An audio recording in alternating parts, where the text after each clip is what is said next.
Olá, bem-vindos ao workshop da Associação Acredita Portugal, Como Criar um Plano de Marketing. O meu nome é João Gonçalo Cunha e sou o CEO da Acredita Portugal. E como tem sido hábito neste ciclo formativo, serei o vosso formador em mais uma grande sessão de conhecimento empreendedor. Antes de avançarmos para o tema que nos trouxe aqui, apresento a rubrica Visão Empreendedora. Hoje, com o fundador e CEO da Science for You, Miguel Pina Martins.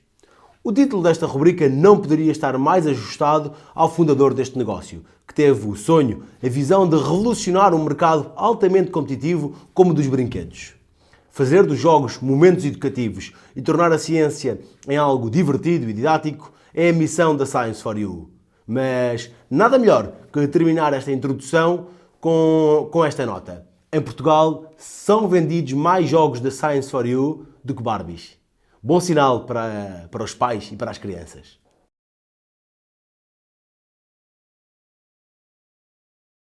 Nós podemos promover a capacidade competitiva do país apostando essencialmente nas novas empresas e no empreendedorismo em Portugal. Eu penso que o empreendedorismo hoje em dia é a forma que o país tem de conseguir sair da crise. Porquê? Porque os novos empresários que estão a nascer acabam por ter uma visão completamente diferente do antigo empresário. Uma visão que é baseada em tecnologia, normalmente, com um sentimento muito grande da importância da tecnologia, que, como sabemos, é o futuro lá fora e é a tendência do mercado, é realmente um crescendo da parte tecnológica e é, acima de tudo, uma visão estratégica para exportação.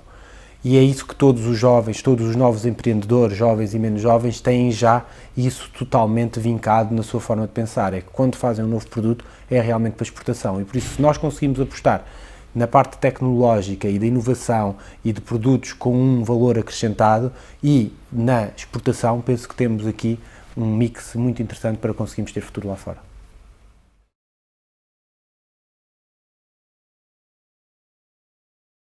Eu penso que Portugal é um país muito interessante para conseguir reter talentos e atrair novos talentos, porque é um país que tem um ambiente fantástico em termos de empreendedorismo hoje em dia, que tem vindo a crescer bastante, tem um clima espetacular para qualquer pessoa que queira viver num país relativamente barato, que consegue realmente manter as pessoas que com um ordenado que pode não ser muito superior, tendo em conta que se vive em Portugal, consegue-se ter uma qualidade de vida bastante interessante.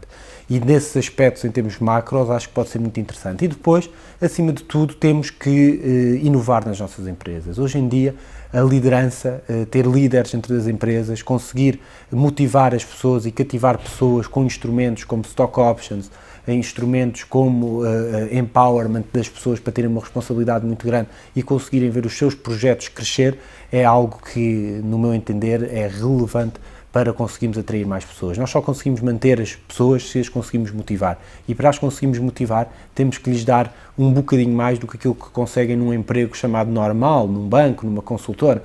Ou seja, isso que se consegue dar, muitas das vezes, no meu entender, acaba por ser o máximo de empowerment possível para as pessoas conseguirem ver o seu trabalho a acontecer, o que acaba por ser extremamente motivador.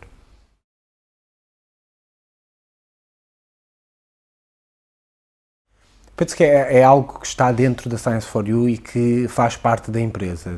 É algo que é potenciado todos os dias. Temos uma equipa extremamente jovem, extremamente dinâmica no que é de apresentar ideias, ou seja, a minha porta está sempre aberta, qualquer pessoa pode dar uma ideia sobre qualquer um dos departamentos e, acima de tudo, é uma empresa que potencia muito o multitasking das pessoas, as pessoas poderem pensar em várias coisas ao mesmo tempo e não estarem apenas focadas no seu trabalho.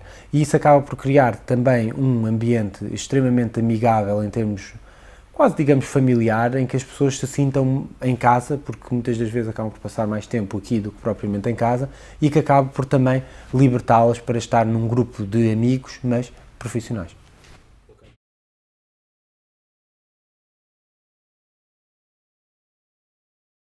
Os fatores-chave para o sucesso da Science for You acabam por ser uma equipa extremamente motivada e com mais-valias muito, muito grandes, uma equipa muito jovem e com um vestir de camisola muito relevante e que eu penso que é algo também muito único, tentativa de encontrar pessoas que gostem muito daquilo que fazem e depois também, obviamente, uma estratégia a nível internacional pensada em que faz sentido ir buscar pessoas com know-how internacional que nós não temos.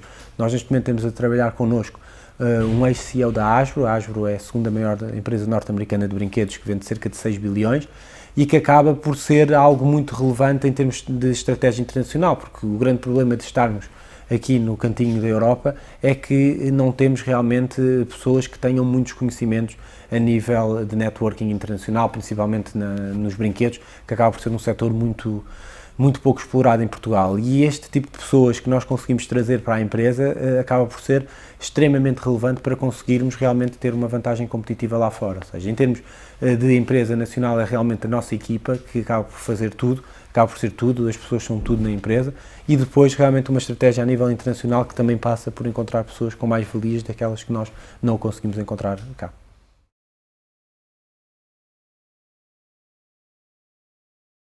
Penso que o empreendedorismo tem sido algo que tem crescido bastante. O conceito de empreendedores é algo que tem sido cada vez mais falado. Quando eu abri a Science for You era algo que realmente não fazia parte da agenda. Em 2008 não se falava muito nem pouco de empreendedorismo, simplesmente não era algo que fazia parte da agenda, e tem sido algo que tem vindo a crescer bastante.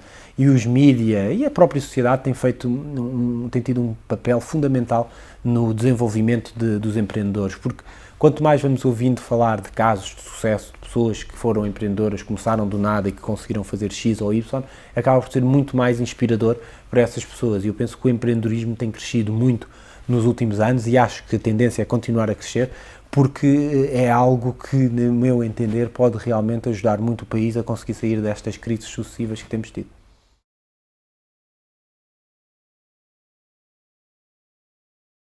Penso que o empreendedor tem que ter duas características fundamentais. Uma delas é uma capacidade de trabalho muito grande.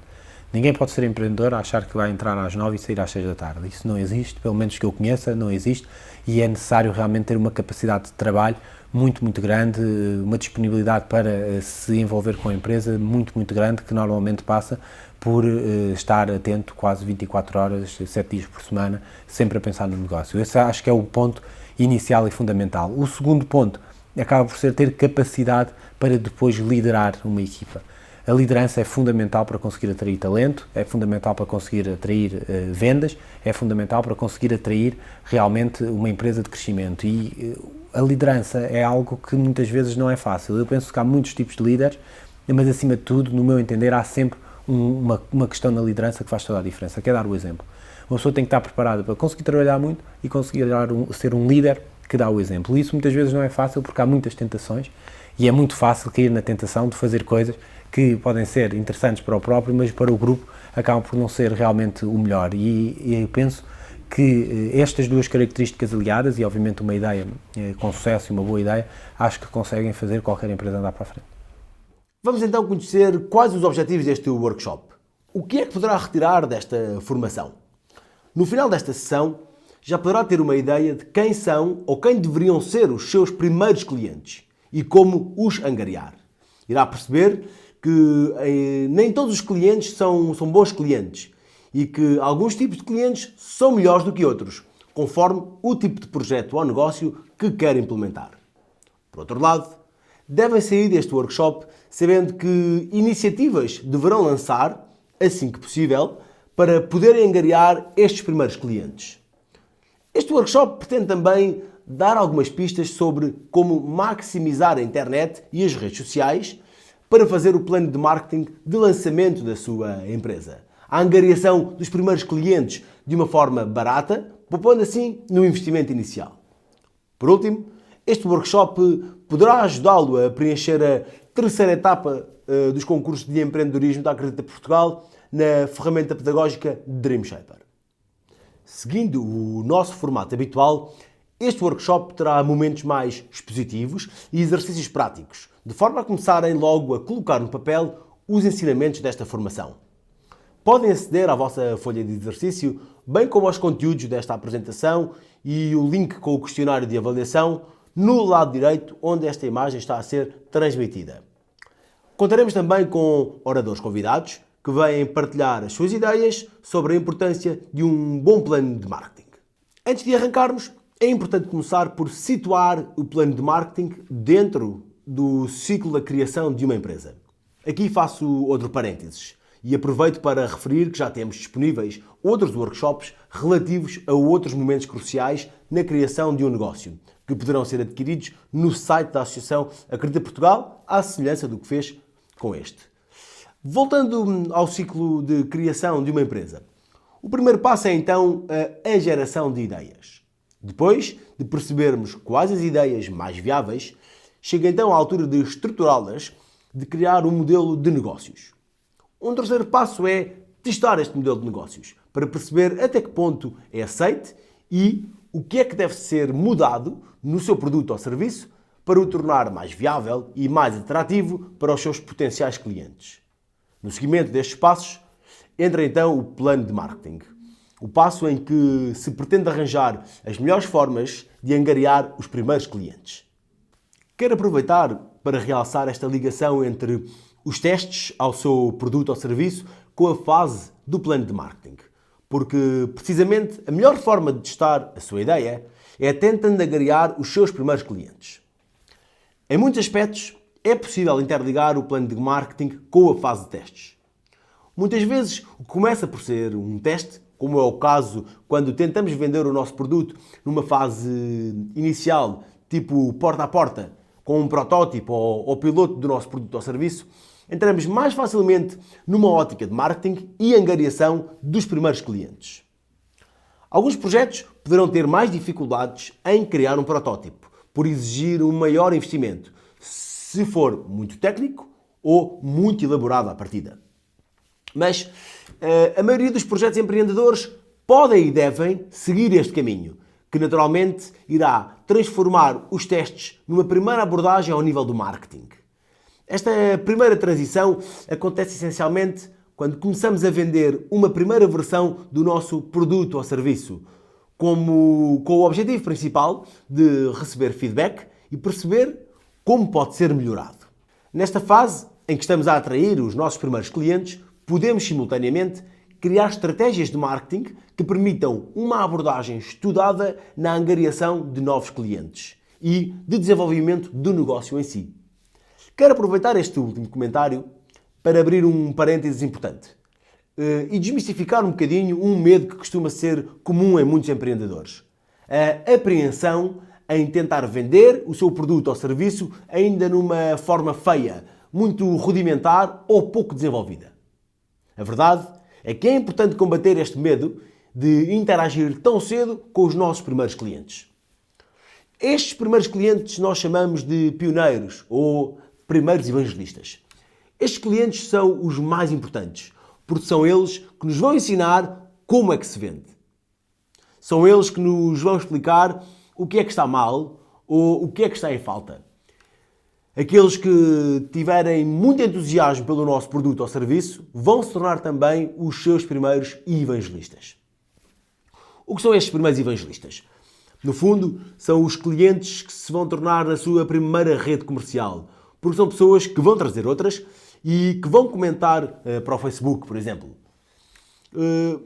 Imaginem, eles vão comunicar lá nas redes sociais que eu já experimentei e apesar de ter ainda alguns erros e ainda estar numa fase piloto, gostei imenso e recomendo. No fundo, são eles que também nos vão angariar outros primeiros clientes. Para finalizar este ponto, basicamente, não deixem de ligar os testes à angariação dos vossos primeiros clientes, porque garanto-vos que vão aprender muito sobre o vosso próprio produto ou serviço e poderão adaptar o que aprenderem à vossa estratégia de marketing. Quero agora que atentem à folha de exercício que vos mostro. No final deste workshop, terão concluído 2 exercícios práticos nesta folha, que poderão encontrar na caixa de comentário deste vídeo. No primeiro exercício, irão definir qual a proposta de valor para o cliente final e qual a mensagem. E depois deverão escolher aquilo a que chamamos os segmentos ou grupos de clientes. No segundo exercício, vão ter de escolher os melhores canais e, por último, as melhores iniciativas para chegar aos primeiros clientes, aos segmentos que foram identificados. Não se preocupem, vou explicar-vos tudo isto no decorrer deste workshop. Agora quero passar à estrutura deste workshop, que está dividido em 3 capítulos. No primeiro, vamos explicar quais são os clientes e quais as mensagens. Quais os clientes que deve começar a atacar e porquê. E muito importante, como é que eu comunico a minha proposta de valor a estes potenciais clientes. No segundo capítulo, os canais e iniciativas. Quais os melhores canais? Mais fáceis ou mais baratos, com o objetivo de abordar os melhores clientes. Por último, vamos finalizar com o capítulo das métricas, ou seja, seguir esta ideia de que só se consegue melhorar aquilo que se consegue medir. O uso de métricas é muito importante para a gestão e vamos dar-vos aqui algumas indicações de como poderão fazer. Vamos então. Para começar, uma questão importante. O que é o marketing? O marketing é a ciência ou a arte de transformar clientes potenciais em vendas.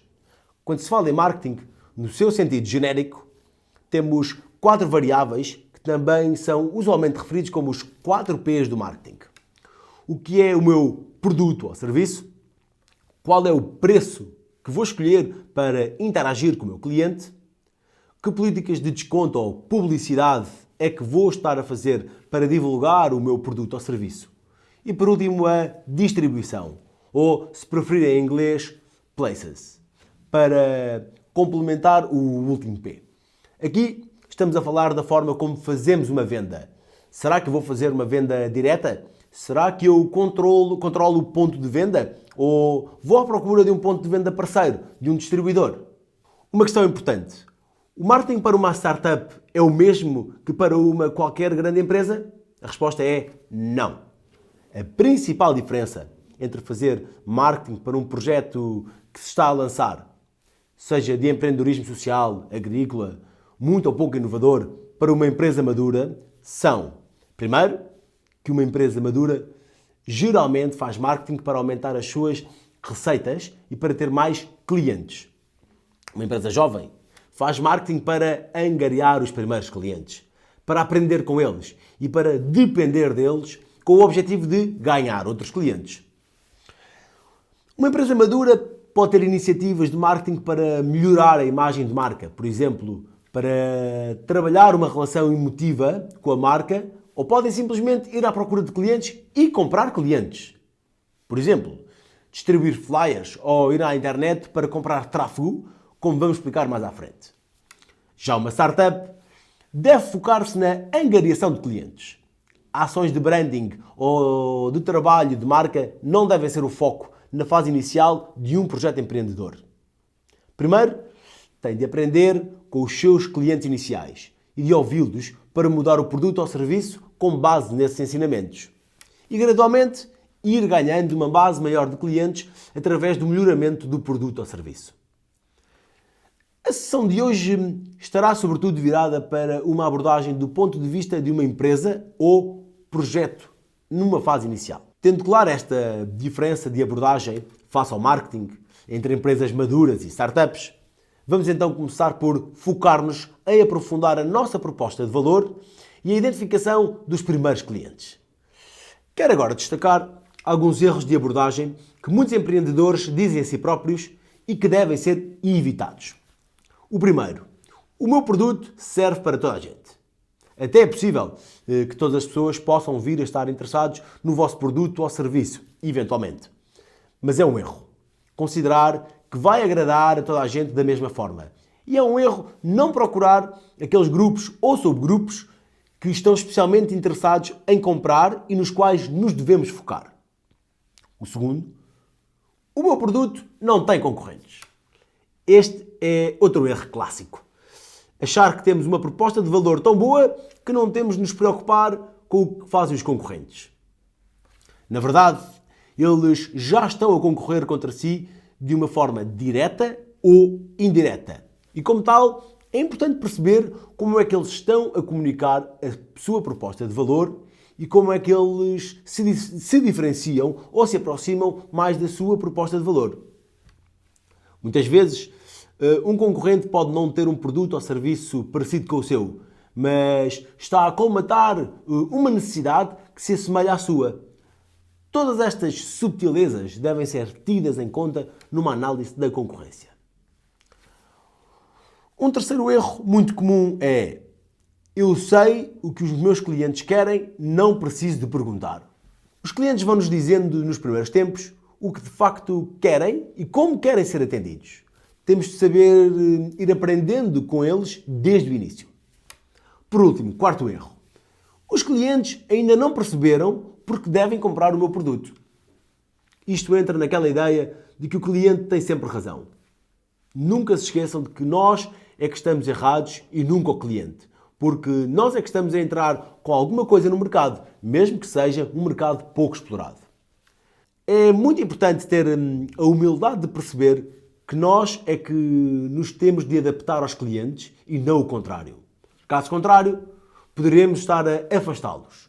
Se o cliente não percebeu alguma coisa, pode ter a ver com uma proposta de valor que não esteja bem desenhada ou bem comunicada. Vamos então agora falar de 2 pilares para começarmos a fazer o nosso plano de marketing. Proposta de valor e clientes. Nesta imagem temos o Canvas, o modelo para organizar o negócio e que os participantes dos concursos da Acredita Portugal já devem conhecer. É impossível fazer um plano de marketing sem ter claro quais são os clientes que devemos alcançar e também a proposta de valor que deverá sempre ser reajustada para comunicar aos nossos clientes qual a nossa vantagem face aos concorrentes. Vamos então começar pelos clientes. O conceito-chave aqui é que não podemos agradar a gregos e a troianos, nem devemos tentar. O seu projeto empreendedor será sempre mais apelativo para um subgrupo de pessoas que podem ainda não conhecer, mas que convém descobrir antes de gastar dinheiro, tempo e esforço com iniciativas de marketing. Vou explicar aqui uma técnica para descobrir quais são estes grupos que têm mais interesse no seu produto ou serviço. A estes grupos vamos chamar de segmentos. De todos os potenciais clientes, quais os segmentos prioritários? Uma forma simples de responder a esta questão é fazer um exercício de arquétipos. Não se assustem com esta palavra. Arquétipos quer simplesmente referir-se a um cliente fictício ou verdadeiro descrito com grande detalhe.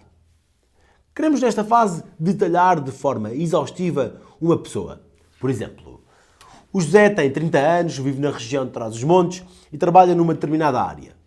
Basicamente, devemos tentar desenvolver uma descrição de uma pessoa que, na nossa visão, representa o principal interessado do nosso produto ou serviço. Vamos dar aqui uns exemplos de arquétipos para perceberem melhor este aspecto. Temos aqui o exemplo de um cliente do continente. O Frederico tem 27 anos, é solteiro, é um artista gráfico de 3D, vive em Lisboa e tem um mestrado em artes. Gosta de praia e de surf e é um fumador regular, entre outros aspectos. Aqui temos simplesmente a descrição detalhada de uma pessoa. O Frederico, que pode ser um cliente real do continente ou um cliente fictício. O que importa é que o continente acredita que isto é um perfil de cliente que deve estar interessado em determinados produtos do continente. Outro exemplo. A Joana, 54 anos, mora em Benfica, gosta de cozinha e de organizar eventos para amigos e costuma andar de transportes públicos. Para que servem estes exemplos? Para definir arquétipos. Deve-se definir respostas a 3 tipos de perguntas. Por um lado, os aspectos sociodemográficos. Por outro, os gostos pessoais. E por último, aspectos comportamentais do seu dia-a-dia. A importância de uma passagem de clientes misteriosos para arquétipos faz com que seja muito mais fácil desenhar soluções. Estes 2 exemplos representam 2 tipos de clientes que o continente pode identificar como tendo o perfil de cliente para as suas lojas. Para criar segmentos, pelo menos 2 segmentos ou grupos de clientes deverão ser inspirados nestes tipos de clientes. Temos aqui o segmento de jovens solteiros, como o Frederico, ou, por outro lado, o segmento das donas de casa casadas. Haverá sempre um grupo de clientes que se parece mais com o Frederico e outro mais com a Joana. Assim se passam de arquétipos para segmentos. O objetivo deste exercício é ser capaz de dar um nome a um grupo de pessoas, com base em simples descrições das pessoas, e assim criar grupos de clientes prioritários. Neste caso, jovens e mulheres donas de casa. Se considerar que estes são os principais grupos interessados nos seus produtos, então deve logicamente focar a atenção neles e não em outros, talvez menos relevantes para o projeto que pretende lançar. Avançamos agora para a proposta de valor. Já tomamos muito mais claro quem são os nossos clientes. Agora vamos pensar na razão pela qual o cliente deve comprar o nosso produto ou serviço, em vez do proposto pelos nossos concorrentes. Basicamente, neste tópico, temos de definir a frase que nos vai simultaneamente definir e diferenciar, com algo único que tenhamos para oferecer. Esta frase tem de ser clara. O cliente tem de perceber facilmente porque tem de nos escolher em vez dos nossos concorrentes. Vou dar uns exemplos de vantagens que o seu projeto, a sua empresa ou a sua startup pode ter face aos concorrentes. Tipicamente, temos a vantagem da novidade, de trazer uma coisa nova e que satisfaz uma necessidade nova. O iPhone e o iPad da Apple conseguiram fazer isso perfeitamente. Como exemplo português, temos também a Gumelo, com os seus cogumelos biológicos que pode fazer crescer em casa. Pode também assumir uma vantagem face aos concorrentes pelo desempenho ou funcionalidade.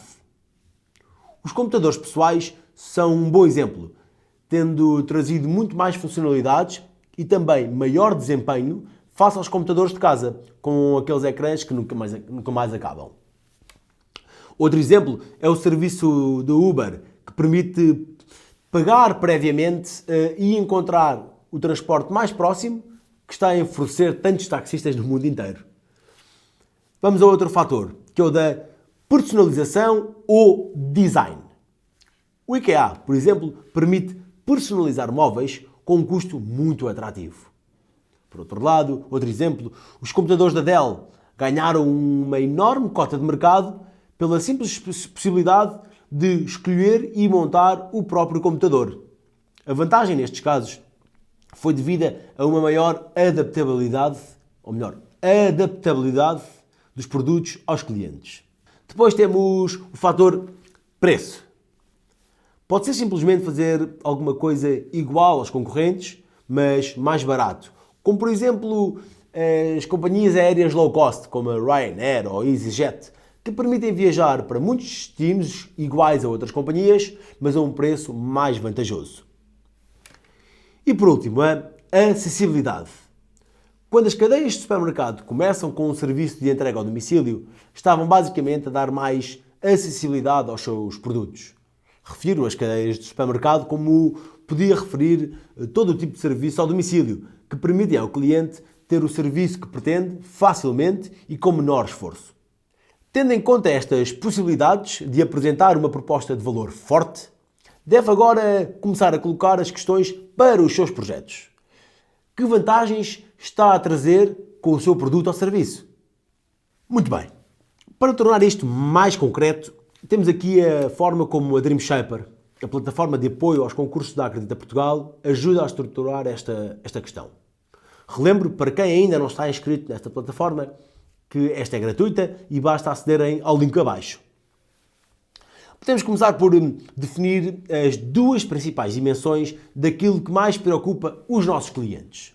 Se eu estiver a criar uma cadeia de hambúrgueres fast food, por exemplo, as questões que mais preocupam os meus clientes serão provavelmente o preço da refeição e a velocidade em que é servida.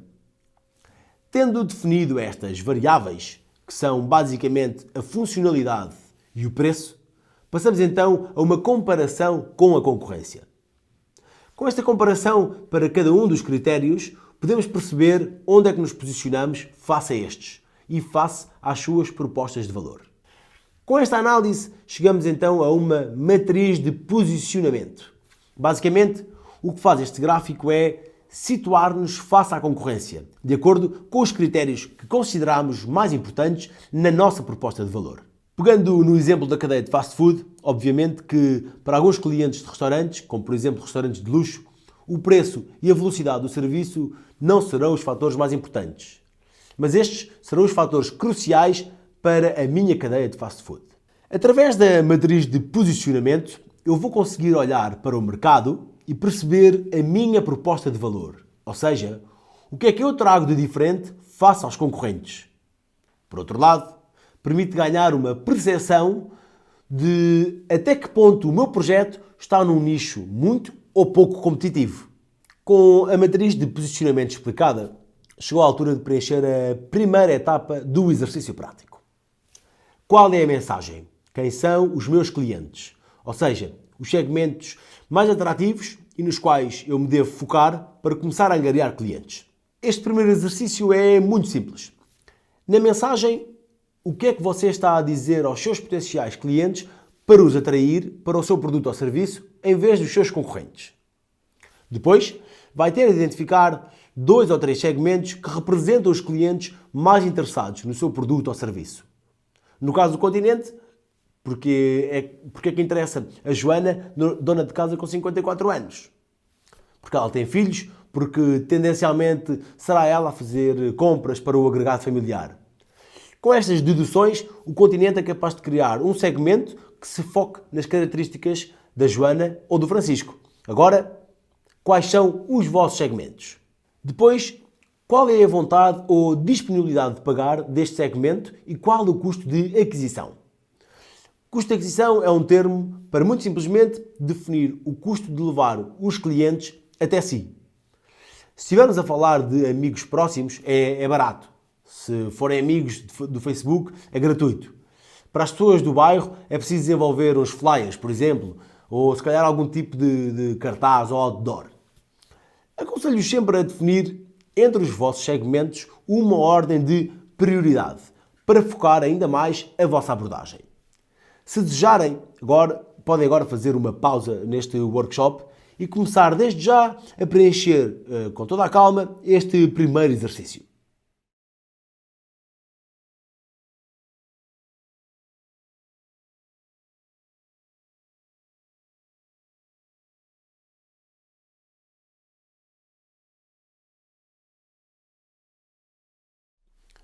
Concluída com sucesso a primeira etapa, vamos agora passar à segunda parte deste workshop. Recapitulando, nesta altura já definimos quem são os clientes mais atrativos, quais são os segmentos prioritários, já definimos a mensagem, ou seja, como é que vamos comunicar a nossa proposta de valor, as vantagens de comprar o nosso produto ao invés da concorrência. Agora, para angariar clientes, faltam 2 coisas. Quais as iniciativas e quais os canais? Vamos dar-vos alguns exemplos de iniciativas de baixo custo para angariar os seus primeiros clientes. Mas primeiro vamos começar por falar dos canais. Existem canais para angariar pessoas offline, ou seja, fora da internet, e online. Neste slide podem ver os principais canais para cada uma das 2 abordagens possíveis. Começando pelo offline. O boca a boca é um canal muito poderoso, por ser barato ou até gratuito e pode ser uma divulgação recomendada por um cliente já existente. Podemos também criar eventos próprios, sobretudo em projetos no início em que ainda não temos um site muito forte ou um espaço físico. É uma boa forma de dar a conhecer a nossa proposta de valor. Podemos ir também a eventos de terceiros, como por exemplo feiras. Podemos recorrer a jornais, classificados de televisão ou rádio, ou até por correio. Por último, há o recurso ao telefone. Pode ser um bom recurso, principalmente se o objetivo for vender a empresas e não a consumidores individualmente. As empresas são sempre um número mais reduzido de contactos e poderá ser uma boa opção um contacto telefónico a apresentar a vossa solução ou oferecer uma promoção especial. Todos estes canais são possíveis, mas existem uns mais adequados para a maioria dos projetos empreendedores e que assinalamos no slide como preferenciais, pelo baixo custo e eficácia.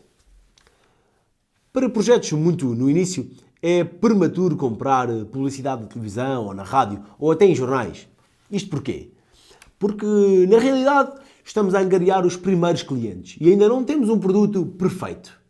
Será sempre melhor diminuir o risco e apostar em canais mais baratos, mas que cheguem aos nossos clientes preferenciais. Agora, no que toca aos canais online, temos primeiro as redes sociais, como por exemplo o Facebook, o LinkedIn, que é mais profissional, o Twitter ou até o Instagram. Temos os motores de busca como o Google. Temos também o e-mail, para enviar mensagens mais massificadas para um grupo que achamos mais relevante. Poderá também tentar a divulgação em websites que já tenham muita adesão e muito tráfego. Sites temáticos que nos podem ajudar a chegar mais facilmente a um determinado público-alvo. Também temos a possibilidade dos canais de vídeo e também, claro, a criação de um website próprio. Entre estes todos, as redes sociais, motores de busca, e-mail, sites temáticos e website serão os que fazem mais sentido pela nossa experiência. Obviamente, não serão iguais para todos, mas alguns são mais baratos ou de angariação mais rápida de clientes. Se estão a começar, será mais relevante começar por estes canais que recomendamos. Avançamos para as iniciativas. Que iniciativas é que podem ter segundo estes canais? Há muita coisa que podem fazer. Primeiro, organizar ou participar em eventos. Se estamos a falar de um projeto empreendedor que tem um grande investimento em infraestrutura, naturalmente não será tão fácil fazer testes, ao contrário de um prestador de serviços. Para começar a testar um restaurante é difícil, mas estamos agora a lançar. Pode não ser má ideia fazer um evento, por exemplo, para moradores do bairro ou para um grupo de pessoas que podem influenciar a opinião de outros. Ou um evento só para um dos segmentos que identificou como prioritários. Hoje em dia, a iniciativa mais importante é criar e divulgar uma presença online. Muitos prestadores de serviços montam websites por 500 euros, o que já é um investimento considerável, mas muito mais barato do que outras formas. Uma vez montado o website, é fácil divulgá-lo, quer através das redes sociais, pedindo aos amigos para divulgar ou para partilhar informação com mais pessoas. Esta é a forma mais barata e eficaz de dar a cara e divulgar o nosso produto ou serviço. Um terceiro tipo de iniciativa é o que chamamos de divulgação direta. Basicamente, é ir à procura dos seus clientes potenciais, dos segmentos de clientes que identificaram. Se um dos segmentos for os jovens universitários, uma startup a começar pode ir, por exemplo, à porta de uma universidade, entregar vales de desconto ou cartão com indicação do website ou qualquer informação que espalhe a vossa proposta de valor. Aqui estamos a fazer uma divulgação diretamente no local onde está o nosso cliente potencial. Seguindo esta ótica, outra iniciativa possível são amostras e descontos. Não há nada que cative mais o seu cliente do que experimentação. Quando estamos a lançar o nosso negócio, queremos antes que tudo que eles experimentem o nosso produto ou serviço. Primeiro, porque se ele gostar, vai divulgar em nosso nome, vai se tornar um cliente fiel. E segundo, porque eles vão passar feedback. Vão-me dizer o que gostam e o que não gostam, o que nos vai permitir moldar o nosso produto ou serviço e melhorá-lo. As amostras e vales de desconto são, portanto, uma ótima forma de aproximação inicial a um potencial cliente. Por exemplo, começar por fazer um desconto de 50% no seu produto porque ainda o está a lançar. E diga isto diretamente, sem rodeios aos seus clientes. Isto quebra a barreira de entrada e faz com que mais gente esteja disposta a experimentar o seu produto ou serviço. Se puder, não tenha medo de oferecer amostras do seu produto.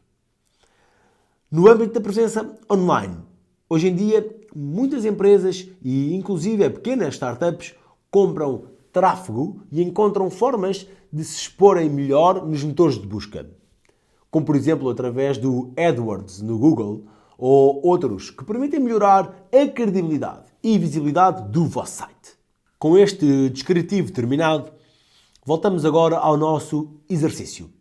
Agora é a altura de pensarem que iniciativas vou ter para angariar os meus clientes e através de que canais. Para vos ajudar a pensar, vou deixar aqui alguns exemplos de startups portuguesas com bons exemplos de angariação de clientes.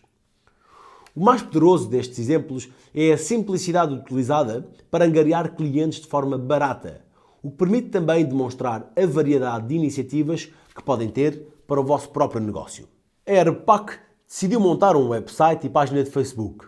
Pediram aos amigos e conhecidos para partilhar a mensagem e, aliada a uma proposta de valor boa, conseguiram atrair muita gente. Eles conseguiram criar um efeito bola de neve, em que amigos partilharam com amigos, que partilharam com amigos. Eles criaram um primeiro grupo de clientes pioneiros, que facilmente se tornaram pioneiros evangelistas e cresceram de forma substancial. Este é um exemplo básico de uma campanha de divulgação muito comum nos dias de hoje e bem sucedida. Temos também a Gumel, que, aliado a um conceito e design muito interessante, teve uma estratégia muito parecida. Gosto muito deste exemplo. As bolas de praia. As bolas de Berlim já se vendem nas praias de norte a sul do país, mas não existiam enquanto marca. Eles decidiram que iam então criar uma marca e um conceito gourmet. A ideia em si pode ter bastante potencial, mas como é que se testa esta ideia? E como é que angariaram os primeiros clientes? Eles podiam ter criado um site ou aberto uma loja nos melhores bairros de Lisboa, mas isso era muito caro nessa altura para eles. Eles começaram então por arranjar uma barraquinha móvel e foram de praia em praia com as bolas de Berlim Gourmet, com uma referência do website e uma embalagem bonita. Começaram então por dar a experimentar as bolas às pessoas e a dizer, se quiser mais, é só encomendar no nosso site que nós também vendemos para a sua casa, e não só nas praias. Por um lado, eles conseguiram testar de forma barata porque tinham apenas uma barraquinha móvel. Não tinham nem loja física, nem um website muito poderoso. Mas esta iniciativa foi fundamental para criar os primeiros clientes e para passar a mensagem.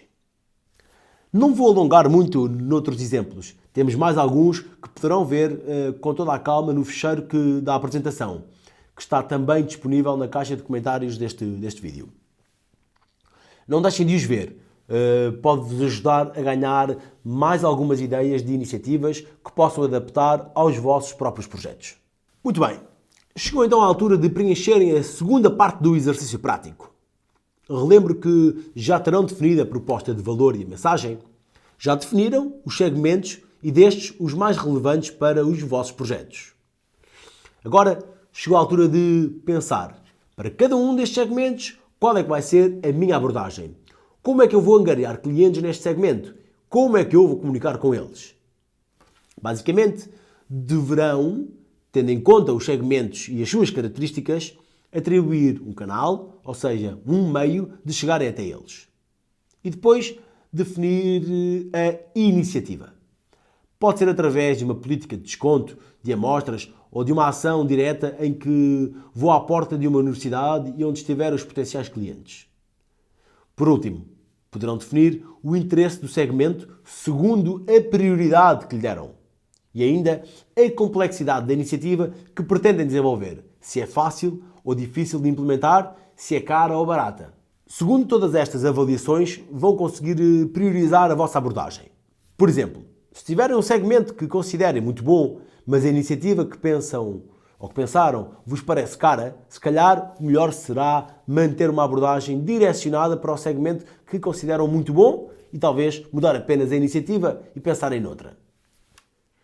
Aconselho-vos agora a fazerem uma nova pausa no workshop e passarem, enquanto isto ainda está fresco, as vossas conclusões para o papel e preencherem esta segunda parte do exercício.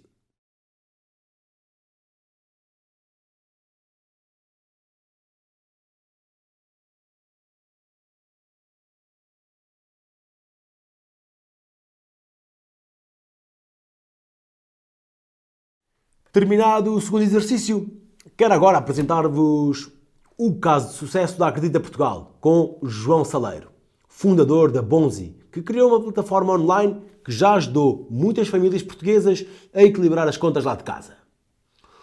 O João vai-vos dar dicas preciosas para comunicarem com força, desde o início e muito barato. Obrigado, João, pela tua disponibilidade para falar para esta audiência. Ora, boa noite. O meu nome é João Saleiro, sou o cofundador do Bonzi e venho aqui partilhar convosco algumas estratégias de comunicação que nós usamos quando lançamos o Bonzi em 2013. Estamos a falar de estratégias de comunicação de baixo custo, não muito difíceis de implementar e que são úteis para qualquer startup, em especial para startups de base tecnológica. Esta sessão surge a convite da Acredita Portugal. O Bonzi foi um dos finalistas da edição de 2014 e espero que os truques que vou partilhar convosco vos sejam úteis. Ora, antes de mais, o que é o Bonzi? O Bonzi é uma aplicação para computador e telemóvel que me ajuda a gerir o dinheiro, mas mais importante, ajuda-me a construir o meu futuro financeiro.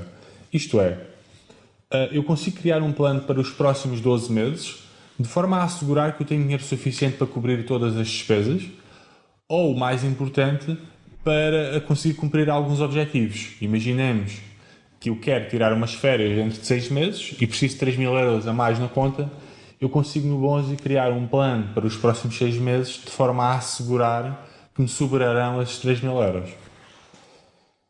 Outra coisa que é diferenciadora no Bonzi é a importação de extratos bancários, isto é, na maioria das aplicações de gestão de finanças pessoais é necessário registrar as transações uma a uma e ninguém tem muita paciência para isso. O Bonzi facilita esse processo, pois permite fazer um simples copy-paste do vosso extrato bancário para o Bonzi. Portanto, vocês vão ao vosso online banking, fazem copy, selecionam o extrato, fazem copy do extrato, o Bonzi carrega num botão e ele vai identificar as vossas transações e atribuir as categorias. Portanto, é um processo simples, rápido e que poupa imenso trabalho. O Bonzi funciona no computador, em Windows e macOS.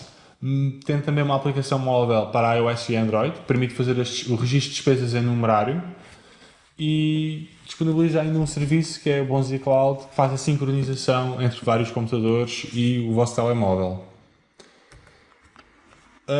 O Bonzi está disponível em bonzi.pt, esta é a nossa landing page. Portanto, toda a comunicação que eu vos vou falar a seguir consiste em trazer tráfego para este site, bonzi.pt. No primeiro ano em que lançamos o Bonzi, nós conseguimos trazer a este site mais de 150 mil visitantes, conseguimos gerar mais de 20 mil downloads e o investimento em marketing foi muito reduzido. Ora, imaginemos que vocês tiveram vários meses a desenvolver um produto e chegam então ao momento zero em que ele está pronto para ir para o mercado. Ainda não têm nenhum cliente e decidem então colocar o vosso produto online num site na internet e pronto, estão prontos então para começar a arrecadar clientes. Mas como é que vão conseguir trazer pessoas ao vosso site? Como é que vão conseguir comunicar o vosso produto? Antes de começarem a comunicar, há 3 perguntas que vocês têm que colocar. A primeira: quem é que são os vossos potenciais clientes? A segunda: onde é que andam os vossos clientes? E a terceira: como é que vocês conseguem chamar a atenção aos vossos clientes? No caso da primeira pergunta, quem são os vossos clientes, para o Bonzi, estamos a falar de pessoas de uma faixa etária dos 25 aos 45, da classe média. São tipicamente pessoas que já faziam algum tipo de gestão do seu dinheiro, por exemplo, no Excel ou noutras aplicações. E também notamos que são pessoas que são muito organizadas por natureza. Relativamente à segunda pergunta, onde é que andam os vossos clientes, vocês devem perguntar-se, por exemplo, que sites é que eles visitam, a que eventos é que vão, onde é que fazem compras, que jornais leem, etc. Por exemplo, no caso do Bonzi, os sites que os nossos potenciais clientes visitam são sites de literacia financeira, como o finançaspessoais.pt, o Economia e Finanças, por aí adiante. Leem, por exemplo, jornais como o Dinheiro Vivo, o Jornal de Negócios, ou, por exemplo, a nível de livros, são pessoas que leem livros sobre como investir, livros de literacia financeira, por aí adiante. Relativamente à terceira questão, como chamar a atenção aos vossos clientes, vocês devem perguntar-se o que é que eles gostam, quais é que são as dores deles, o que é que eles precisam, quais é que são aquelas palavras mágicas que, quando vocês lhes dizem, chamam a atenção. Depois de terem respondido a estas 3 perguntas, aí sim começam a vossa comunicação. Mas antes de começarem realmente a comunicar, devem certificar-se que montaram um sistema ou adquiriram algum serviço que vos permite medir tudo o que fazem. Isto é, nós quando começamos uma comunicação não podemos assumir que sabemos tudo sobre o mercado. Portanto, o processo de aprendizagem do mercado é algo que demora, sem exagero, mais de um ano. A forma de aprenderem mais rapidamente aquilo que funciona e não funciona é se conseguirem medir as vossas ações, isto é, se tiverem algum back-office que permita analisar quantos clientes é que uma campanha trouxe, quantos é que converteram, quantos é que mostraram interesse, por aí adiante. Portanto, nós no Bonzi temos por trás um pequeno back-office que nós montamos que analisa o resultado de todas as ações que nós fazemos. Ok, que estratégias é que nós utilizamos para comunicar o Bonzi? Isto é, como é que conseguimos trazer tráfego ao nosso site? Eu vou partilhar convosco cerca de 8 das estratégias que experimentamos e passamos então à primeira. A primeira coisa que fizemos foi construir a nossa própria rede de afiliados. Isto é, depois de percebermos onde é que andavam os nossos clientes, construímos uma lista de blogs e sites que eles visitavam e começamos a contactar os donos destes blogs com o objetivo de os transformarem em afiliados. Como é que isto funcionava?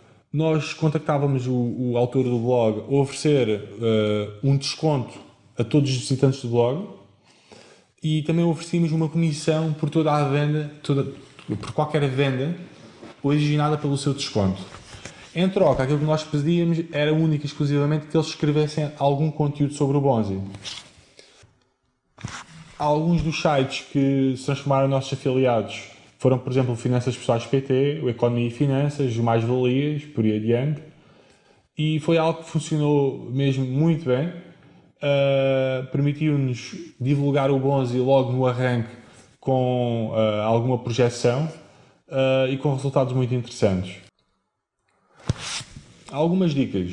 Nunca comecem com sites que já tenham alguma dimensão, porque esses são muito mais difíceis de converter em afiliados. Comecem com aqueles sites em que vocês têm a certeza que conseguem chegar até ao blogger. Depois, com o tempo, à medida que vão ganhando projeção, vão subindo de patamar. Outra dica, deixem que sejam os afiliados a escrever os artigos.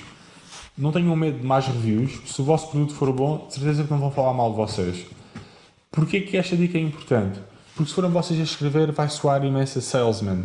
Portanto, os seguidores desses vlogs já estão habituados a um determinado estilo de escrita e vão perceber que há ali há gato. Portanto, deixem que as reviews sejam honestas, deixem que os bloggers escrevam na linguagem deles. A segunda estratégia que usamos foram press releases. Portanto, à medida que nós vamos evoluindo o produto e trazendo valor ao mercado, nós construímos histórias sobre as coisas espetaculares que nós temos. E pegamos nessas histórias e contactamos a imprensa toda. Portanto, se vocês pesquisarem por Bonzi no Google, vão encontrar imensos artigos sobre nós na imprensa. E a imprensa é fantástica porque traz resultados muito acima da média, tráfego de muito boa qualidade. Acima de tudo, é algo que aumenta a imensa confiança e também aumenta o vosso PageRank no Google. Alguns truques. Portanto, quando vocês estiverem a construir os vossos press releases, não escrevam para o vosso target, ou seja, não escrevam para o cliente final, escrevam para o jornalista. Porque vocês permitem convencer o jornalista. Para isso tem que ter uma história que seja cativante, uma história que seja algo fora do normal. Outro truque é que deem preferência ao online. O online connosco funciona 10 vezes melhor do que o papel. Quando enviarem o vosso press release aos jornalistas, tenham muito cuidado com o assunto. O assunto é a diferença entre eles abrirem o vosso e-mail ou o e-mail ir diretamente para o lixo.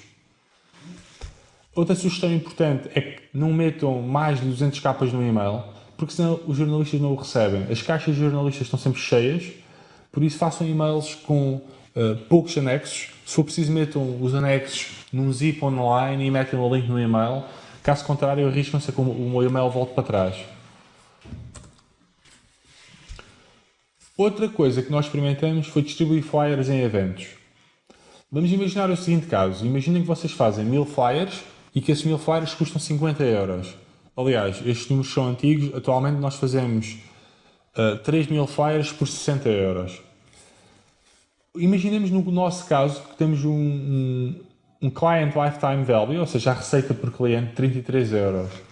Portanto, com estes números, se nós investirmos 50 euros, sabendo que cada cliente traz 33 euros, só precisamos de converter 2 clientes em 1000 para que os fires tenham sucesso. Portanto, construam fires é um modelo antigo, é um modelo difícil de escalar, no entanto que funciona e que não é nada caro. Alguns truques. Não andem a entregar flyers à mão, não vale a pena. Simplesmente procurem eventos que reúnam centenas de pessoas, se possível ligadas ao vosso tema, e vão às cadeiras onde as pessoas se sentam e deixem os flyers nos assentos. Ou então façam um acordo com o organizador do evento para que o flyer esteja dentro da capa. Não vale a pena preocuparem-se com eventos que não são para o vosso target, aí os flyers vão diretamente para o lixo. E se conseguirem que um dos oradores desse evento fale sobre vocês, então aí os resultados são muito melhores. Outra coisa que nós tentamos, e que é muito semelhante aos flyers, foi colocar separadores no meio dos livros que o nosso target lê. Isto é, nós percebemos que os nossos potenciais clientes leem livros sobre investimentos. Então, se um livro sobre investimentos tem uma edição de 10 mil cópias, por que não colocar 10 mil separadores ou oferecer um desconto na aquisição do Bonzi a quem comprou o livro? Porque é que isto é uma boa estratégia? Em primeiro lugar, é muito fácil vocês atingirem o vosso target. Portanto, no nosso caso, estamos a falar de procurar livros como acabar com as dívidas, como fazer o seu primeiro milhão, finanças pessoais, for dummies, etc. Para conseguirem colocar os separadores no meio dos livros, é necessário que as editoras o queiram.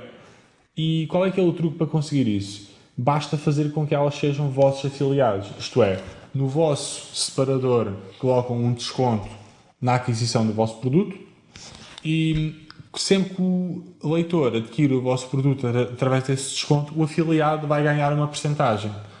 Isso significa que as editoras que têm margens bastante esmagadas nos livros vão ganhar ainda mais em cima dessa margem. Um dos nossos melhores investimentos a seguir à rede de afiliados foi a construção de um blog. Foi talvez a melhor decisão que nós fizemos. Porquê que um blog é importante? Em primeiro lugar, traz-vos tráfego orgânico do Google e também de social media. Isto é, vocês depois de escreverem artigos, ao longo do tempo vão começar a ter mais tráfego no vosso site. Mais importante que o tráfego é a reputação e o reconhecimento dos vossos leitores. Isto é, ao fim de algum tempo, se vocês começarem a escrever conteúdos que são realmente relevantes para a vossa área, vocês começam a posicionar-se como especialistas nessa área e isso gera confiança. Já agora, uma relação de venda e compra não é mais que uma relação de confiança. É necessário que um cliente confie em vós e acredite no vosso valor para fazer um investimento. Portanto, nada como começar por lhe oferecer conteúdo útil para fazer com que eles percebam que vocês são de confiança. Além disso, vão fazer com que os vossos leitores confiem em vocês. Vão fazer com que os vossos leitores sintam que são mais próximos de vocês, o que vai aumentar também essa confiança. Agora, algumas sugestões. Em primeiro lugar, não esperem resultados de curto prazo. Isto é algo que demora vários meses, se calhar cerca de 6 meses, até começarem a ver a vossa estratégia a trazer alguns resultados. Terão que aprender a alimentar o Google como deve de ser. Isto é, quando escrevem os artigos, devem escrevê-los para humanos, não para os motores de busca, mas devem ter em consideração aquilo que o motor de busca considera importante. Este é um daqueles assuntos que só por si merecia uma apresentação. Estamos a falar de content marketing, que é de longe uma das melhores estratégias hoje em dia para gerar tráfego. Aqui temos algumas estatísticas de alguns artigos nossos. Por exemplo, temos aqui um artigo que é o quanto custa realmente tirar a carta de condução, que nos trouxe organicamente 34 mil views. Por exemplo, temos o artigo do simulador de subsídio de desemprego, 30 mil views. como poupar milhares de euros em supermercado, 17 mil views, por aí adiante. Portanto, o esforço aqui foi construir o artigo, que nem sempre é fácil, mas depois de estar construído, os resultados falam por si. Outra estratégia interessante é a viralidade e tirar partido do social media.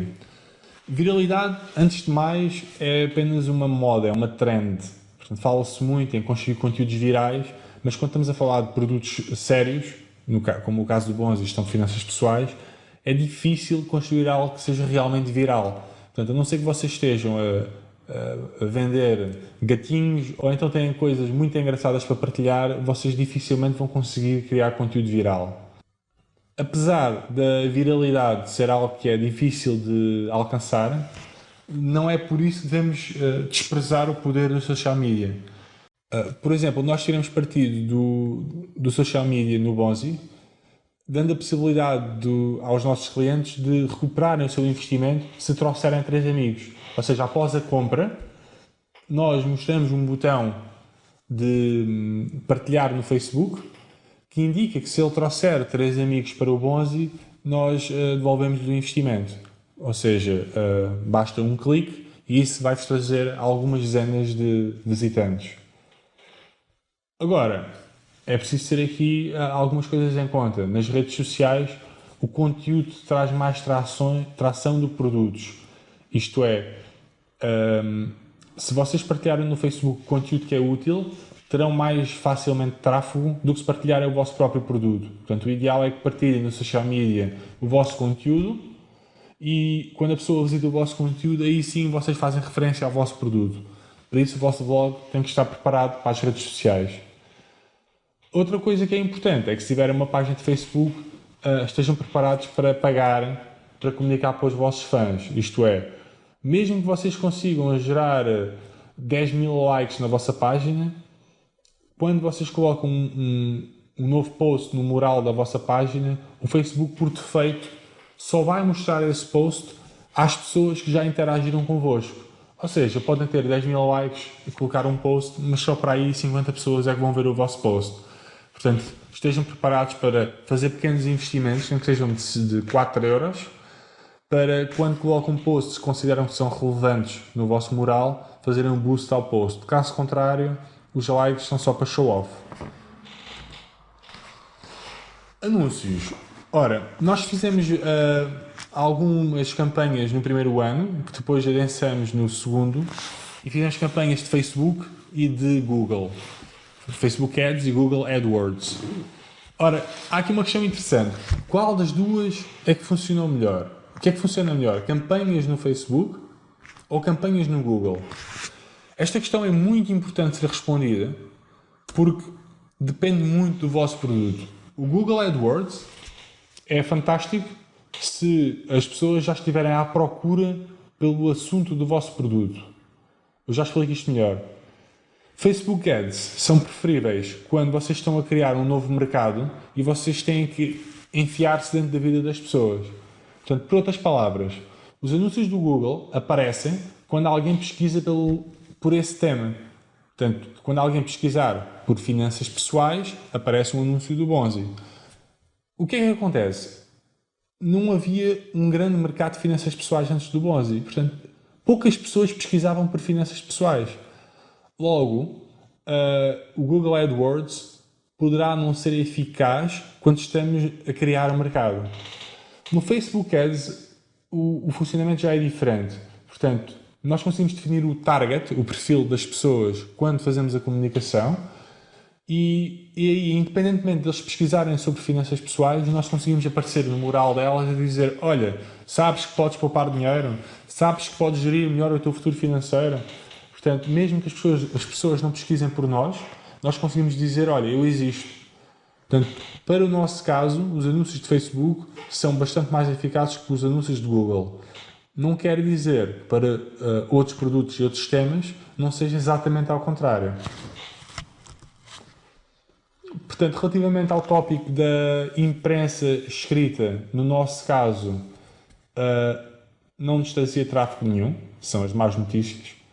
A conversão era má, portanto, quando saía uma notícia sobre nós num jornal, físico, os resultados eram muito abaixo do que os resultados do online. No entanto, por alguma razão, dá-vos imensa credibilidade. Não sabemos ao certo porquê, mas ao longo do nosso percurso percebemos que as pessoas confiam mais em artigos escritos em papel do que nas suas versões online. Portanto, acreditamos que a imprensa escrita possa ser mais eficaz para estabelecer parcerias ou então em produtos B2B. Para finalizar, mais algumas dicas e estratégias. Em primeiro lugar, vocês têm que assumir que não sabem nada e que têm que medir tudo. Se vocês assumirem que não sabem nada e forem obrigados a medir tudo, vocês vão descobrir muito mais rapidamente o que é que funciona. Portanto, isto vai-vos permitir estar a otimizar a vossa campanha de marketing constantemente, no momento em que ela ocorre. Se vocês não medirem nada e não conseguirem saber se a campanha A funciona melhor que a B, se a landing page A funciona melhor que a B, se a mensagem A funciona melhor que a B, nunca vão conseguir ir otimizando as vossas campanhas até começarem a ter resultados consistentes. Outra dica importante é que não comecem a comunicar se não estiverem preparados para recolher leads. Portanto, recolher leads consiste em basicamente vocês pedirem o e-mail ao visitante. Se vocês não tiverem uma landing page preparada para recolher leads, vocês vão estar a comunicar e a deitar esse tráfego fora. Tudo bem, as pessoas foram ao vosso site, viram a vossa marca, mas amanhã vão esquecê-la, a não ser que vocês estejam consistentemente a comunicar a vossa marca. A melhor forma é prepararem a vossa landing page para recolher a lead, portanto, oferecerem, por exemplo, um trial do vosso produto, oferecerem conteúdo gratuito, um curso online, qualquer coisa que faça com que a pessoa aceitem deixar o e-mail dela e a partir daí vocês podem começar a comunicar com essa pessoa constantemente. Portanto, não vale muito a pena, em resumo, trazerem visitantes ao vosso site se vocês não estiverem preparados para recolher leads. Depois de recolherem as leads, vocês vão ter que acompanhá-las. Isto é, assim que vocês recolhem a lead, vão ter que começar a tratar essa pessoa da melhor forma possível. Ofereçam-lhe o trial, ofereçam-lhe newsletters com artigos que sejam muito relevantes, enviem um mail drip sobre o vosso produto. Portanto, um mail drip é um conjunto de e-mails que explica como é que se usa o vosso produto. De preferência, uma explicação que esteja ligada àquilo que o cliente ganha, forneça um suporte fora do normal, etc. Portanto, procurem acompanhar as leads que entram no vosso site, não se limitem só a recolher os e-mails, têm que acompanhar essas pessoas. Ora, e com isto termino esta sessão. Espero que tenham gostado, espero que estas dicas sejam úteis.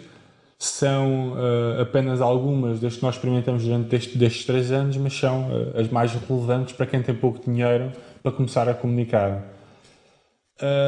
Se tiverem questões, podem entrar em contacto comigo e aproveitem, visitem bonzi.pt, descarreguem o Bonzi e aproveitem os 30 dias para colocar o vosso orçamento em ordem. Eu tenho a certeza que vão gostar. Muito obrigado pela vossa atenção. Agora, cheios de confiança, vamos arrancar para a última etapa. A importância das métricas nesta fase do percurso empreendedor. Não podemos melhorar aquilo que não conseguimos medir. Esta frase não é minha, mas aplica-se na perfeição neste capítulo. Essencialmente, devemos ser capazes de pensar o marketing de uma forma quantificável. E aqui, não importa se estamos a falar de serviços na internet ou fora dela. Vamos considerar que a nossa ideia de negócio é uma cadeia de hambúrgueres fictícia. Para explicar melhor este capítulo. Imagina que eu começava com uma barraquinha no Centro Comercial Amoreiras, em Lisboa. Para que métricas é que eu devia olhar quando estou a pensar o marketing da minha barraquinha de hambúrgueres? Portanto, imaginem que num determinado período de tempo 10.000 pessoas passaram pela minha hamburgueria. 5.000 estavam à procura de almoço e a nossa equipa conseguiu abordar 3.000 pessoas. Dessas 3.000, 1.000 almoçaram na nossa barraquinha. Este exemplo serve para vos mostrar que as métricas funcionam basicamente como um funil. Das pessoas que passaram, com quantas falei? Daquelas com que falei, quantas é que se mostraram interessadas? E por aí em diante, permitindo obter conclusões sobre o sucesso ou não de uma iniciativa ou sobre a nossa abordagem face a potenciais clientes de um modo geral. Com isto, obtemos aquilo a que chamamos de taxas de conversão.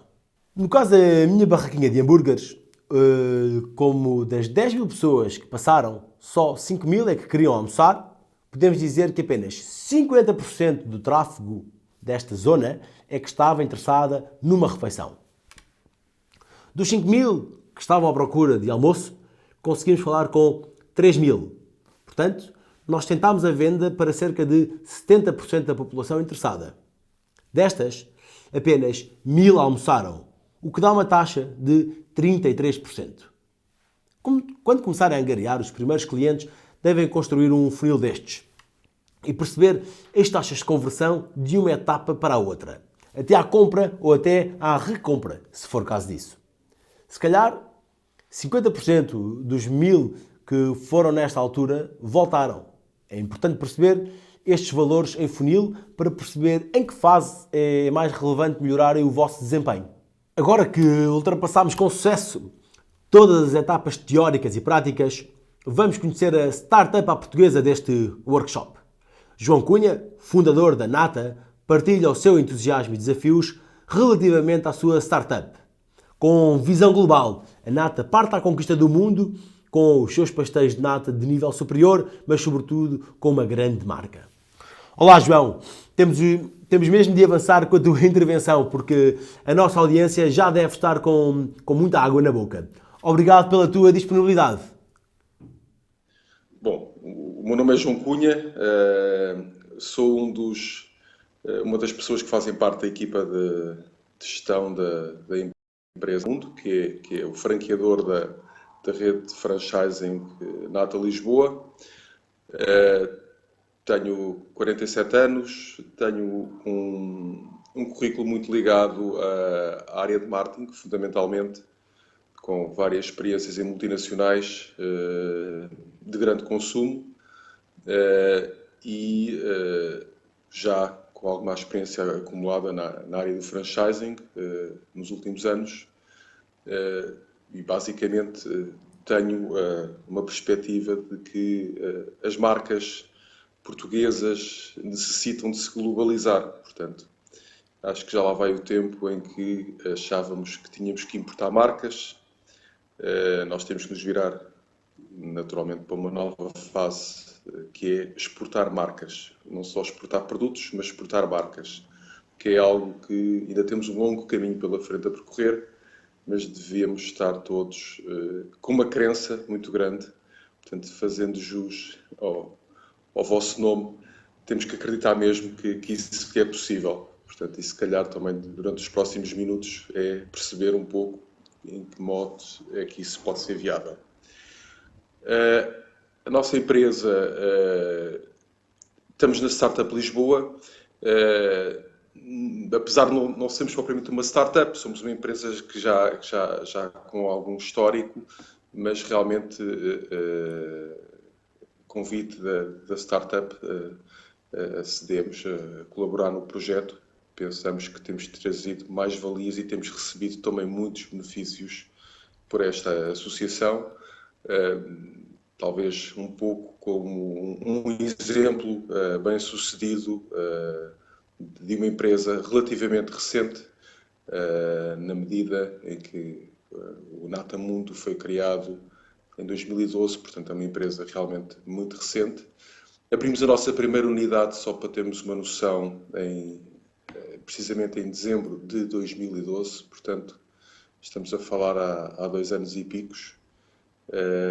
E neste momento contamos com 21 lojas abertas, não só em Portugal, mas também em Espanha, em França, na Áustria, e estamos num processo de abertura de mais uma meia dúzia de unidades na Bélgica, no Reino Unido e nos Emirados Árabes Unidos.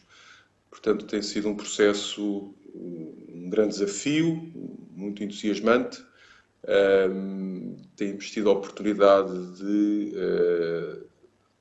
exportar, como estava a dizer, não só produtos, porque na verdade grande parte do portfólio que vendemos nas lojas são produtos de origem portuguesa, portanto, nessa medida contribuímos também para a exportação de produtos made in Portugal, mas não menos importante, eu diria que até se calhar numa perspectiva de estratégica mais importante, é a exportação da marca, porque ao fazermos a exportação da marca, a marca são licenças de exploração, portanto temos um conceito de negócio muito baseado na relação entre o franqueador e o franqueado, muito baseado em royalties, portanto estamos a atribuir a empreendedores que vivem no estrangeiro licença de exploração de uma marca pela qual a empresa é remunerada.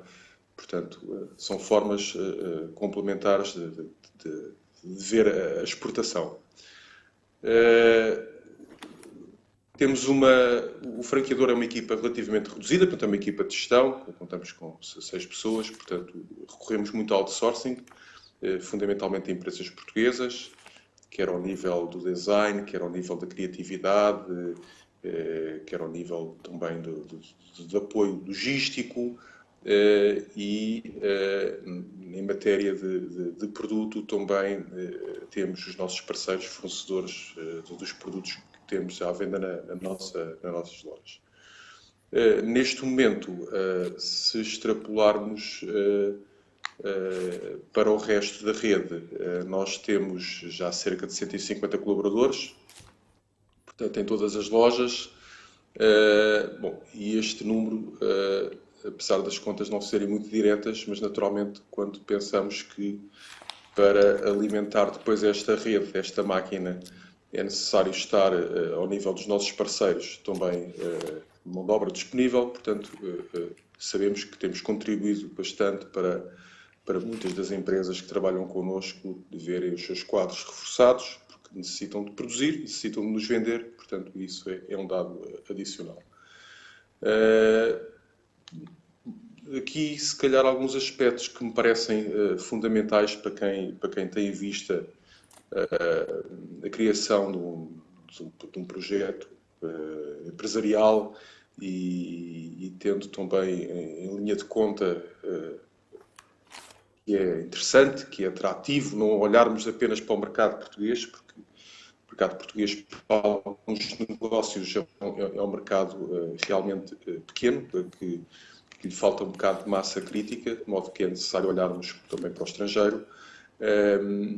Nós pensamos que, e naturalmente vai depender do perfil de investimento associado ao negócio, mas hoje em dia é possível criarmos ideias brilhantes, bem-sucedidas, mesmo com um capital reduzido.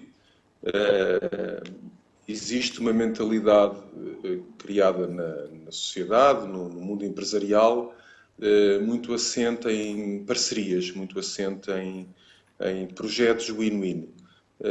Por isso eu penso que uma boa ideia, desde que devidamente fundamentada, se consegue arranjar os parceiros certos que apoiem essa ideia, que ajudem a ideia a concretizar-se rapidamente.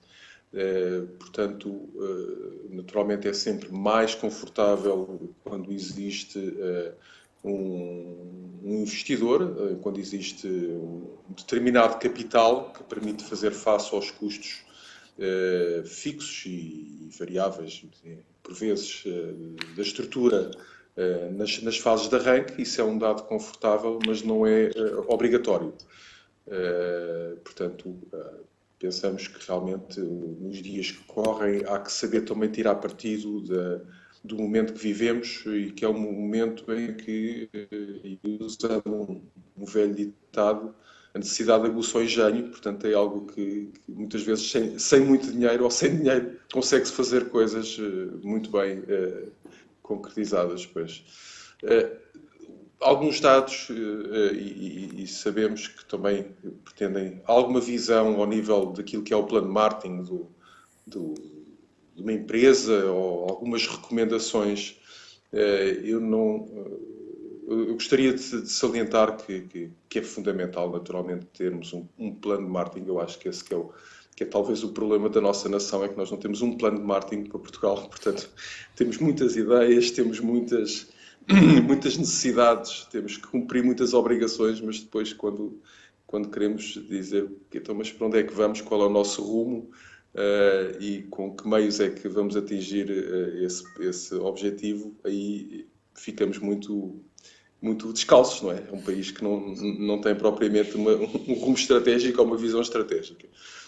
E eu acho que as empresas não podem de todo ter também essa postura. Portanto, não podemos andar ao sabor das marés, das correntes, dos ventos. É um erro. Podemos tirar partido delas, é uma coisa diferente.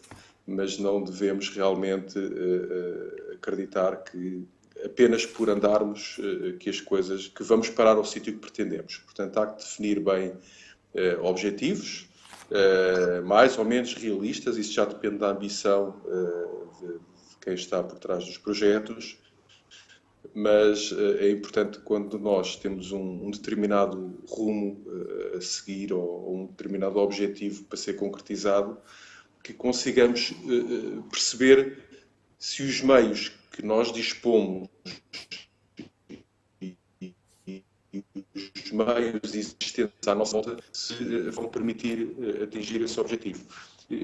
Costumo dizer que a criação de uma análise SWOT, uma simples análise SWOT, depois de nós termos definido os nossos objetivos, muitas vezes ajuda-nos a perceber se eles são realizáveis ou não, se são concretizáveis ou não. Porque quando as ideias estão apenas nas cabeças e não estão no papel, nem sempre as coisas se tornam muito transparentes e muito claras. De modo que definir um objetivo, traçá-lo e depois fazer uma análise SWOT do negócio parece-nos que é absolutamente imprescindível. É básico, mas realmente muitas vezes passa-se por cima disso e passa-se à luta sem termos real consciência de tudo aquilo que devemos estar atentos. Não é importante elencarmos muitos pontos, é importante elencarmos os principais e focar as nossas atenções nesses pontos principais. Isso acho que sempre foi algo que dominou a construção do negócio do Nata Lisboa, e com algumas nuances, como todos os negócios têm as suas nuances, na medida em que este negócio é um negócio que tem dois clientes. Tem um cliente que é o cliente final, o consumidor, e esse é claramente o cliente mais importante, porque é aquele que vai garantir a sustentabilidade do projeto. Portanto, aquele cliente tem que estar satisfeito com a proposta que nós temos.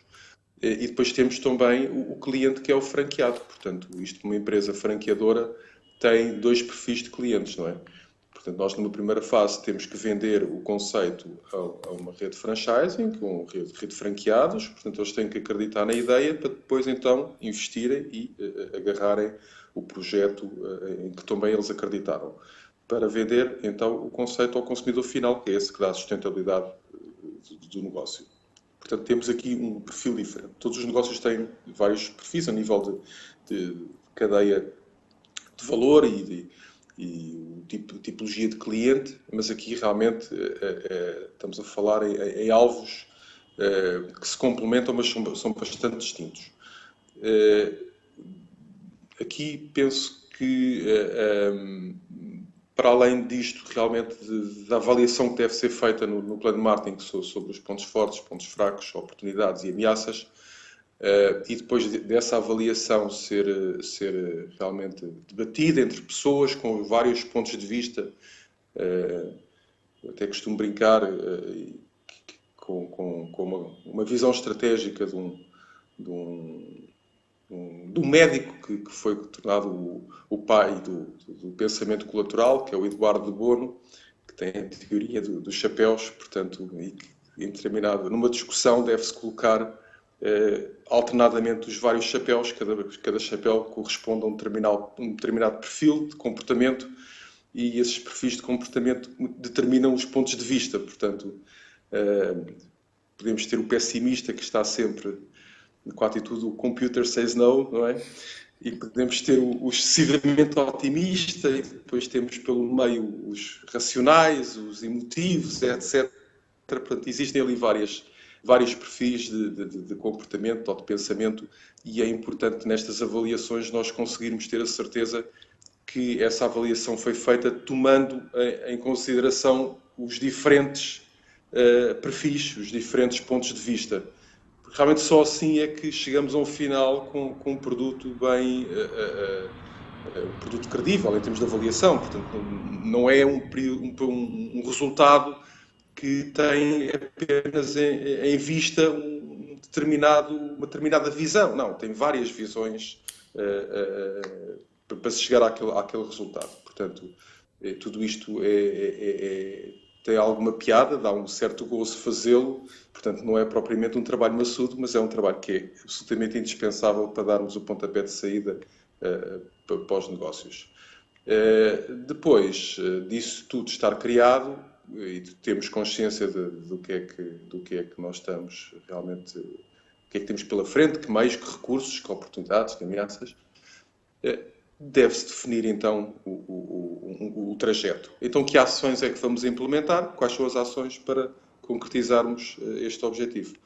Pronto, e aí é nas ações que muitas vezes também nos espalhamos, não é? Porque muitas vezes há ações que é um bocado a montanha parir um rato, não é? Portanto, há que ter cuidado com os investimentos e muitas vezes pode não se investir dinheiro, mas investe-se muita energia, investe-se muita massa cinzenta e que está a ser investida ali em vez de ser investida se calhar noutra área mais prioritária ou mais relevante. Portanto, é nesse elencar todo de ações à volta do negócio, a todos os níveis, quer ao nível do produto, quer ao nível da comunicação da marca, quer ao nível da cadeia de fornecimento, quer ao nível da comercial, etc. Portanto, temos um milhão de ações necessárias e há que realmente definir prioridades e perceber se eu estou a tomar a melhor decisão à volta destas ações.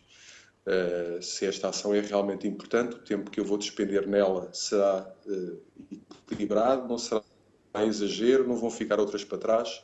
Portanto, é realmente algo fundamental. Bom, e depois é partir para a guerra e vamos materializando as coisas e vamos fazendo avaliações periódicas. Portanto, é algo que é absolutamente indispensável. É parar de vez em quando, parar o dia-a-dia, o que nos absorve,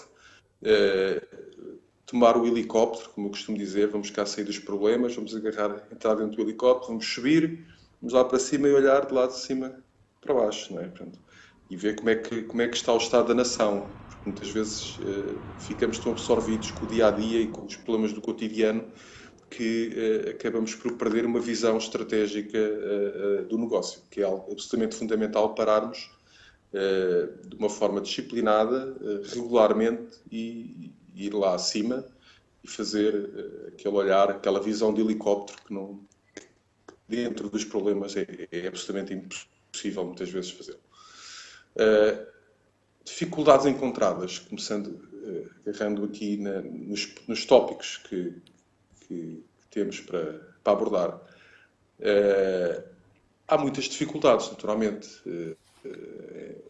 Estamos a viver tempos que as coisas não são fáceis, não se concretizam ideias de uma forma fácil, há pouca confiança no mercado.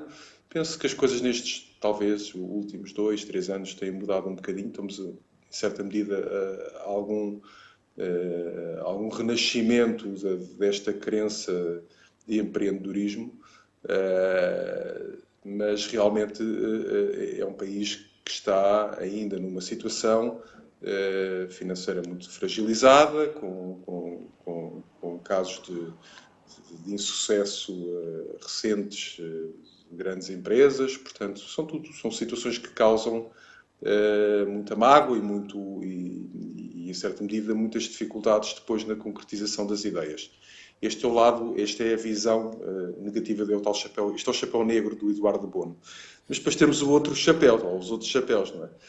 Temos depois também um país onde começa a sentir-se uma cultura de empreendedorismo jovem, com muitas ideias já a quererem ser implementadas, tendo em vista uma perspectiva global, não apenas olhando para o umbigo.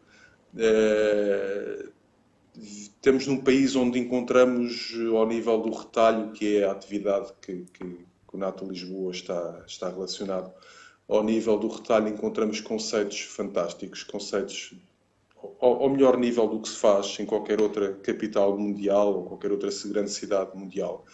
Portanto, nós já temos em Portugal excelentes ideias concretizadas. Portanto, isso é um tópico que é muito atrativo também, conceitos inovadores.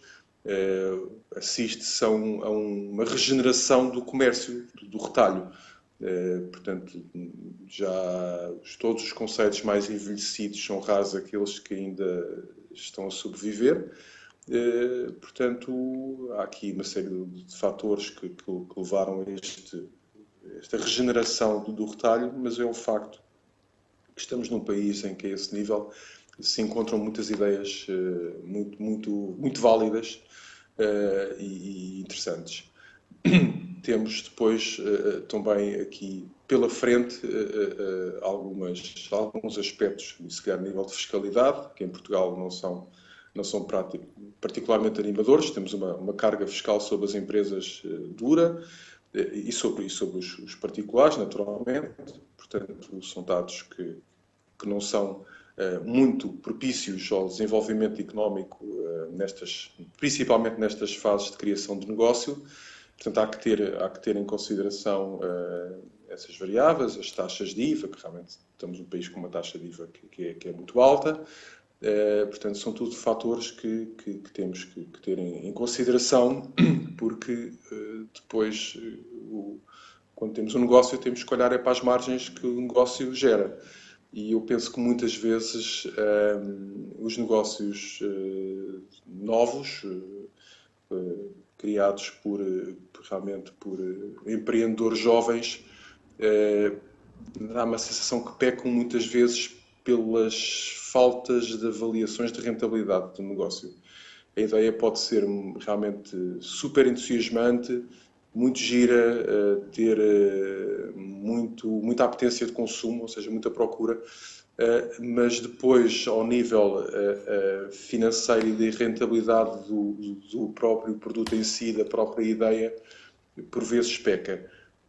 Portanto, há que ter muito cuidado nisto, porque não é só vender, é vender, mas vender com o custo de produção da ideia o mais baixo possível. Portanto, é algo que se sente realmente, e isto depende das margens dos negócios, depende da tipologia de negócio, mas é algo que se sente de uma forma um bocado generalizada, que é uma falta de cuidado ao nível da rentabilidade da operação.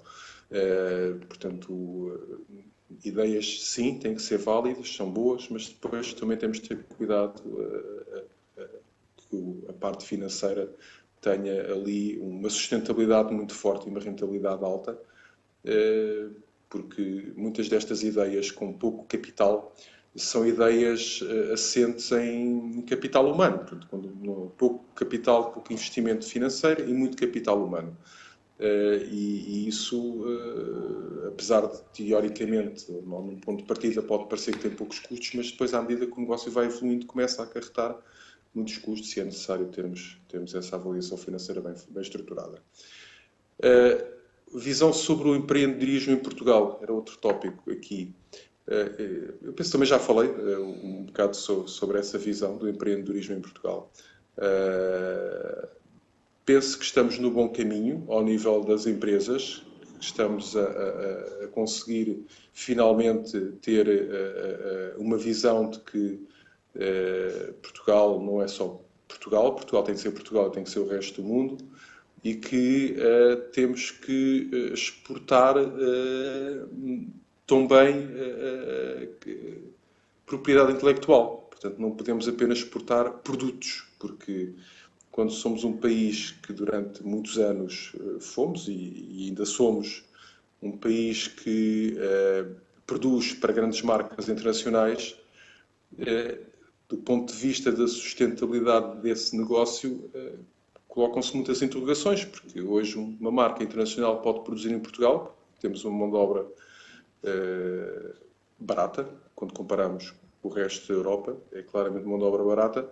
Portanto, a qualquer dia essas marcas deslocam a produção de Portugal para outro país, que ainda conseguiu mais vantagens competitivas, e perdemos essa competitividade, esse de exportação. Portanto, o que nós na prática necessitamos é de criar marcas, portanto, e de preferência com tudo verticalizado. Isso seria o ideal, não é? Desde a produção até à marca em si. E é isso que devemos apostar bastante, porque uma marca bem gerida é um capital muito forte. Portanto, e estamos realmente, já há umas décadas, que é notório que vivemos numa sociedade, numa economia de marcas. Portanto, já ninguém quer saber muito bem onde é que aquilo é produzido. Portanto, quer-se comprar aquele bem daquela marca.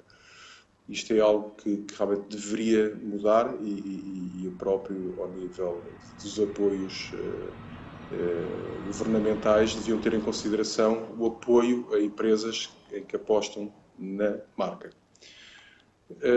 Eu penso que estas são as visões do Nata Lisboa, de uma marca que está a crescer em Portugal e no estrangeiro, e que leva lá para fora muitos valores portugueses. Nós levamos numa primeira fase um nome que é global, que é o nome Nata, com uma cidade associada, que é Lisboa, que é uma cidade muito reconhecida por toda a sua história em todo o mundo. Temos tido reações muito positivas de aceitação da marca Nata Lisboa, e muito disso advém precisamente da ligação a esta cidade. E temos levado um grande património que existe em Portugal, que é o nosso património gastronómico. Portanto, somos um país realmente com uma doçaria fantástica, com bebidas fantásticas, podíamos estar aqui, uma dieta mediterrânica que fazemos parte, realmente muito rica e muito valorizada em todo o mundo. E é isso que nós temos levado e temos tido uma excelente aceitação. Não somos uma marca particularmente orientada para a diáspora, somos uma marca orientada para o mundo, para qualquer pessoa que aprecia e que valoriza um bom produto alimentar e um conceito que está muito desenvolvido e que tem o seu ADN completamente à volta dos valores culturais, sociais, gastronómicos, etc., da cidade de Lisboa. Isso reflete-se na imagem, reflete-se no layout das nossas unidades, reflete-se na experiência de consumo, no ambiente de loja. E é isso que nós temos levado para o estrangeiro, e com muito sucesso, felizmente. Quero terminar esta formação com um apelo importante. Pedia-vos que preenchessem, como é habitual, o nosso inquérito de satisfação, pois é apenas com a vossa frontalidade e visão de utilizador que podemos melhorar estes conteúdos formativos. E por hoje é tudo. Despeço-me com a apresentação do nosso próximo workshop. Será em formato presencial no dia 24 de março em Lisboa. Uma estratégia de comunicação bem delineada é componente-chave do marketing de qualquer startup. As ações certas ajudam à descodificação do produto ou serviço, a construir reputação, confiança e credibilidade, e sedimentam um interesse sustentável, contribuindo para a longevidade das marcas. Como é que uma startup pode criar buzz à volta do seu produto ou serviço sem gastar uma fortuna? É a resposta que este workshop pretende dar. A Marta Gonçalves, da SeiU Consulting, será a vossa formadora. E nós terminamos o ciclo de formações online já no dia 7 de abril, em como construir um plano financeiro. Obrigado e até já!